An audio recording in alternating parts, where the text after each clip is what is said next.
Assalamualaikum warahmatullahi wabarakatuh. Waalaikumsalam warahmatullahi wabarakatuh. Bismillah, alhamdulillah, amma ba'du. Pertama, mari kita panjatkan rasa syukur kita kehadirat Allah Subhanahu wa taala yang telah memberikan kita nikmat kesehatan, kemuliaan dan kesempatan untuk bersama, berpuasa bersama, sholat tarawih bersama, mengaji bersama, berzikir bersama, bahkan tertawa bersama di bulan suci Ramadan, bulan yang penuh berkah, bulan yang penuh pengampunan. Kedua, salawat serta salam semoga tetap tercurah limpahkan kepada Rasulullah SAW, keluarga, sahabat, dan bahkan kita semua yang senantiasa menjalani sunnah Rasul. Adik-adik, hadirin semua jamaah tarawih pada malam hari ini, mari kita bersama-sama merenungkan bagaimana caranya agar kita mampu mengatur waktu kita di bulan yang suci ini, agar kita mampu menyeimbangkan antara kebutuhan atau kehidupan di dunia dan kehidupan kita di akhirat kelak. Dalam mengatur waktu, baik diri sendiri maupun keluarga, memang penuh dengan rintangan, penuh dengan tantangan, dan penuh dengan hambatan. Namun waktu bagi kita dalam mengelola aktivitas kita dan keluarga kita akan senantiasa tetap terjaga, akan senantiasa tetap terpelihara ketika kita mampu menerapkan 5 prinsip, 5 inti pokok yang menjadi dasar hukum Islam dengan yang disebut dengan maqasid syariah, di mana kita harus menjaga kelima hal pokok, 5 hal utama yang harus sama-sama kita jaga. Yang pertama, hifdzuddin, menjaga agama. Yang kedua, hifdzun nafs, menjaga jiwa. Yang ketiga, hifdzul aql, menjaga akal, menjaga pikiran kita. Yang keempat, hifdzun nasr, menjaga keturunan, menjaga keluarga. Dan yang kelima, hifdzul mal, menjaga harta. Dalam hubungannya dengan manajemen waktu untuk keluarga yang bahagia dunia dan akhirat, yang pertama, hifdzuddin. Bagaimana caranya kita agar senantiasa menjaga waktu, mengatur ibadah kita, agar ibadah kita di dalam bulan suci Ramadan ini senantiasa tetap konsisten, tetap tawadu,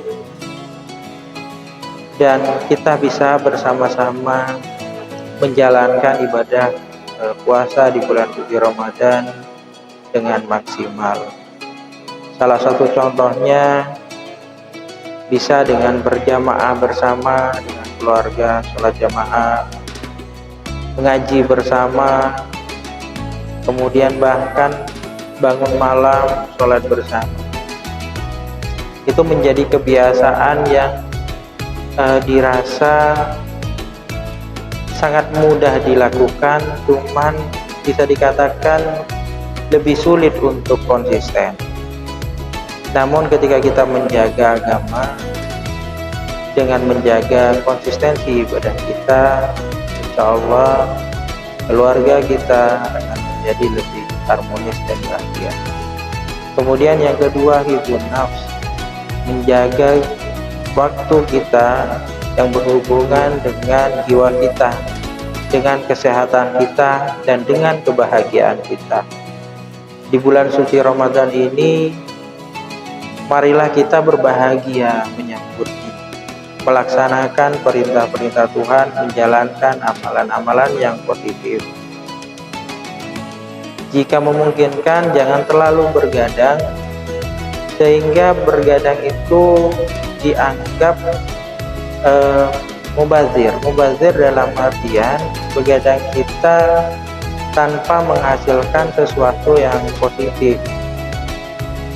Nongkrong silahkan nongkrong adik-adik, tapi jangan terlalu malam, karena aktivitas dalam bulan puasa lumayan banyak sekali, masih kuliah, masih mengerjakan tugas, aktivitas kita dengan rekan-rekan, kemudian hubungan kita dengan keluarga termasuk orang tua.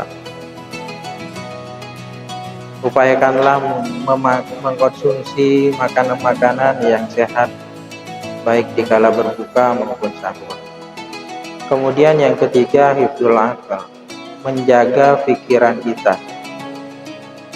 Apalagi hadirin jamaah tarawih yang di belakang sebagai dosen yang kesibukannya luar biasa. Di samping mengajar, beliau memiliki tanggung jawab untuk melaksanakan penelitian dan pengabdian, di mana hal tersebut banyak sekali menguras pikiran kita. Dan juga bagi adik-adik mahasiswa, bagaimana caranya agar mengatur keilmuan kita, cara belajar kita, apalagi di siang hari kita kuliah dari pagi sampai sore, bahkan ada yang sampai malam. Marilah kita atur dengan baik. Niscaya ketika kita mengatur waktu kita dengan cara menyesuaikan antara waktu belajar dan waktu untuk merefresh otak kita di bulan suci Ramadan dengan hal-hal yang positif, insya Allah kita akan mendapatkan berkah yang melimpah. Kemudian yang keempat, hifdzun nasl, menjaga keturunan atau menjaga keluarga. Dalam hal ini kita marilah bersama-sama mulai melakukan hal-hal yang positif, mengajarkan hal-hal yang baik kepada adik-adik kita yang punya anak, kepada anak-anak kita, dimulai dari misalkan mengaji di rumah, menjadi teladan bagi adik-adik kita, menjadi teladan bagi anak-anak kita, mengajarkan hal-hal keilmuan yang sifatnya agama maupun duniawi yang semuanya bermanfaat. Semuanya diarahkan ke hal-hal yang positif, sehingga output dari teladan kita kepada adik-adik kita, kepada anak-anak kita, bisa mengurangi hal-hal negatif di sebelum Ramadan, seperti kebiasaan memegang HP. Kemudian yang terakhir,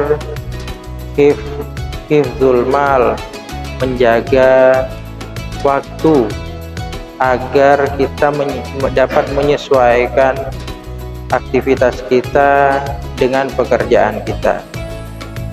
Bekerjalah sebagaimana mestinya, tapi jangan terlalu diforsir.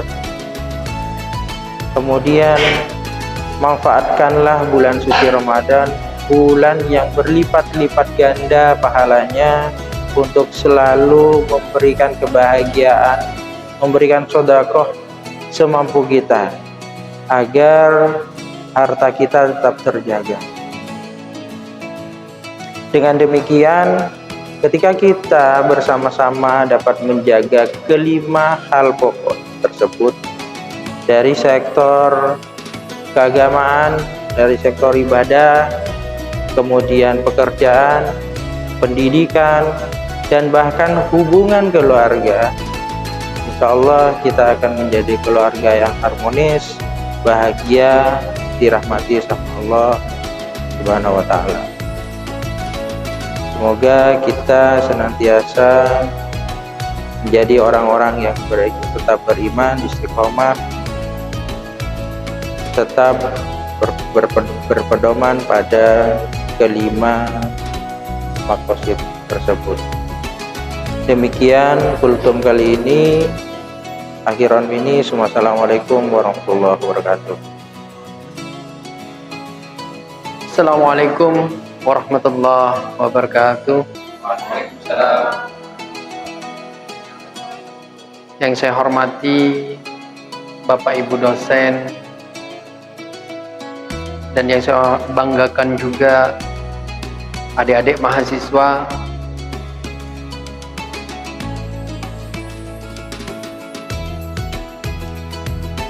Puji syukur kehadirat Allah Subhanahu wa Ta'ala, yang mana Allah telah menganugerahkan kita di bulan Ramadan ini dengan kesehatan, dengan hal-hal positif, sehingga kita bisa melaksanakan ibadah dengan sempurna setelah selesainya melaksanakan sholat tarawih pada malam hari ini. Salawat serta salam mari kita tetap aturkan kepada junjungan baginda dan kekasih kita, yakni Nabi besar Muhammad Sallallahu Alaihi Wasallam. Bapak Ibu dosen dan adik-adik mahasiswa yang hadir dalam kegiatan kultum malam ini, saya akan membahas sedikit saja tentang manajemen risiko dan pengelolaan kegiatan sosial di bulan Ramadan ini. Tentunya yang dimaksud dengan manajemen risiko itu, kita harus mengantisipasi sesuatu hal yang terjadi, sebab dan akibatnya. Nah, di dalam bulan Ramadan kali ini tentunya bukan hanya sekedar kita berpuasa full di siang hari tapi tidak mendapatkan manfaatnya, atau kita hanya berpuasa di siang hari tapi kemudian kita sakit.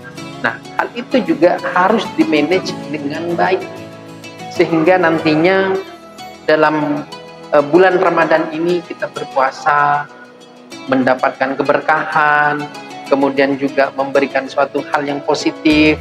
Tentunya kalau orang berpuasa itu pasti akan sehat. Nah, kemudian juga manajemen risiko yang dimaksud, karena saya juga orang ekonomi, tentunya memanage masalah keuangan, kemudian kegiatan sosial kita. Nah, hal itu juga harus ditambah, harus dipupuk juga.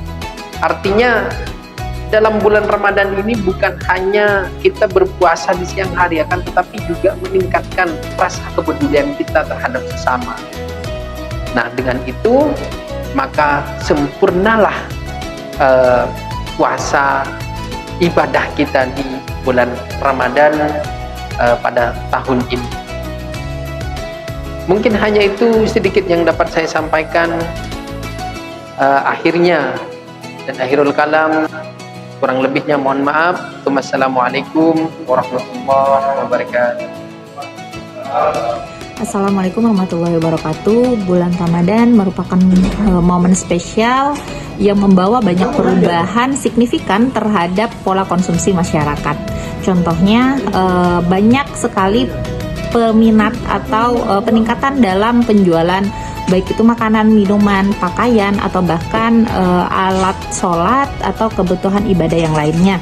Nah, dalam bulan ini kita memaksimalkan bisnis itu untuk mendapatkan keuntungan sebanyak-banyaknya, dan itu juga menjadi peluang, tapi juga adanya ancaman atau tantangan dari bisnis kita di dalam bulan suci ini, terutama dalam hal pengelolaan aset, pengelolaan kas, kemudian juga dalam biaya operasional. Nah, bagaimana hal itu bisa dioptimalkan? Perlu adanya strategi supaya kita tidak terlalu melakukan pengeluaran yang terlalu besar sehingga akan meminimalisir atau justru membuat keuntungan kita sebagai pembisnis itu menjadi lebih kecil. Nah, evaluasinya karena kita sudah berada dalam bulan yang memang bisa meningkatkan pendapatan berkali-kali lipat dibandingkan bulan sebelumnya, maka adanya evaluasi setelah bulan Ramadan itu menjadi hal yang penting supaya bisnis kita bisa tetap berjalan dan bisa tetap mendapatkan keuntungan yang lebih besar setelah berakhirnya bulan Ramadan. Itu sedikit sharing dari saya terkait mengoptimalkan kinerja keuangan di bulan Ramadan dengan meningkatkan strategi serta melakukan evaluasi terkait dengan biaya serta arus kas bisnis. Terima kasih. Assalamualaikum.